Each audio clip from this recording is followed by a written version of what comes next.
Assalamualaikum warahmatullahi wabarakatuh. Akkam jirtan hordoftoonni chaanaalii Eebbaa Musliim. Har'a barnoota haalaan barbaachisaa ta'e tokkoon isiniif qabadhee dhufee sanis maal yoonaan jettan tiktokii keenyarraa osoo laayikiin teenya hin tuqamin akkamitti viidiyoo haquu dandeenyaa waan jedhamu kanarraa isin garsiisa. Barnoonni kun barnoota nama hedduun nu gaafachaa jiru. Amma tootaan laayikiin xiyya 20 takka jechuudha. Ni agartan isinis laayikiin tun 20 takka. Laayikiin 20 takkittiin tun osoo hin tuqamin viidiyoo lamaan kana keessaa haquu jechuudha. Har'a keessaa haqeetti waliin ilaallaa obboleeyyan chaanala keenyaaf aarii taatan subscribe tun gurraachumtee jirtaanaan subscribe godhaa.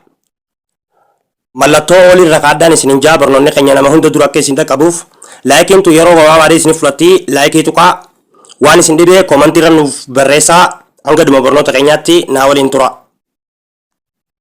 Tiktokii keessan keessa ni galtan.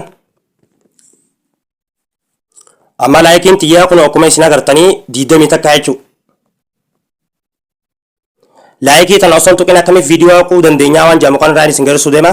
Viidiyoo marra ni tuqattan.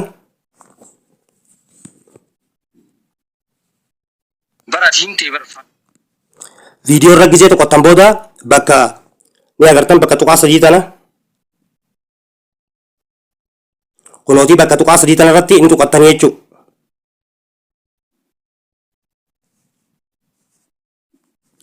Kunootii dhuftanii yoo amma viidiyoo kana dileet keessaa akka goonu taate dileetii tana tuqnee dileet keessaa akka goonu taate laayikiin teenya ni tuqamti jechuudha.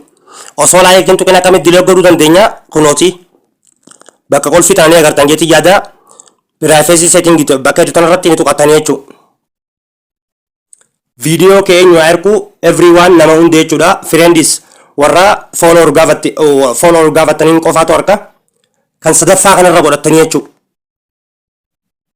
Kan sadaffaa kanarra godhattan viidiyoo keessan kunooti X gootanii irraa booda deebitanii jechuudha. Kunooti viidiyoon kute laayikiin teenya inni irrannee jechuudha 20 takkittiin nima jirti jechuudha. Ammallee viidiyoo lama darratti haa tuqannu.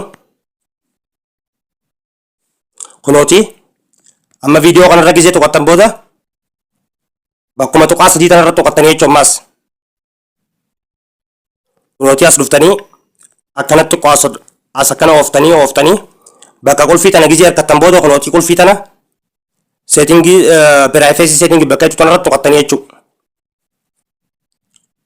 Everyone kun namni hundi akka argu kan itti aanu immoo friendisiin saayiba nama fooloo wal gootaniin qofaatu harka oolii miikajoo kanarraa kaachuu qabdanii jechuudha. Kunooti asirraa kaa'ummaan X godhee booda irraa deebi'u jechuudha. Kunootii viidiyoon tokkollee asin jiru jechuudha. Laayikiin xiyya akkuma duraan isin agartan hin tuqamne jechuudha. 20 takka jechuudha laayikiin xiyya. Kunootii viidiyoon san dhufeeti as galaa jechuudha. Yeroo hiikuu barbaaddanitti irratti tuqattanii tuma yeroo gadhiisuu barbaadan ni dandeessan jechuudha. Ammas bakkuma sarara sadii tana irratti tuqattan. Ammas dhuftanii tuma mallattoo qulfii tana asirratti tuqattanii jechuudha. Kunootii bakkuma duraan jiru irra deebifattanii jechuudha. Everyone kajoo kanarratti X gootanii irraa booda deebitan uli.